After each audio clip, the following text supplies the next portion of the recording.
Bonjour à tous et bienvenue dans cette vidéo sur l'émission et la perception d'un son dans laquelle je vais parler de la production d'un son. Pour pouvoir produire un son, il va falloir avoir un objet qui vibre et qui va pouvoir transmettre ces vibrations à l'air qui l'entoure.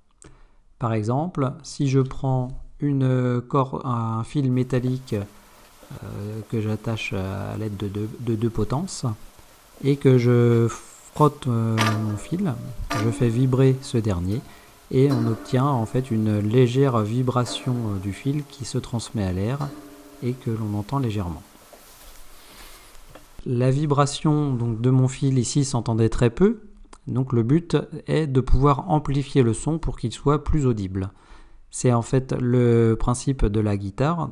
Donc une guitare va être constituée d'une corde qui va vibrer et cette vibration va être amplifiée par la caisse de résonance qui est le corps de la guitare.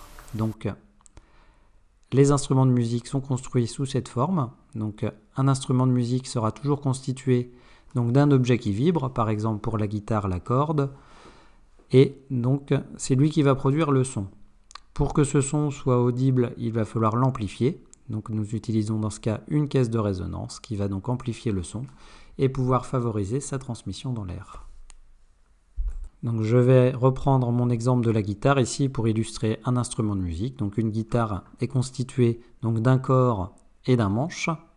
Sur le manche, il y a 6 cordes qui sont reliées, qui sont fixées par 2 silets, donc le silet de chevalet et le silet de tête ici, et donc une rosace qui permet au son de rentrer dans le corps de la guitare, et la table d'harmonie qui est la partie qui va vibrer et amplifier ici le signal sonore pour bien entendre le son de la guitare.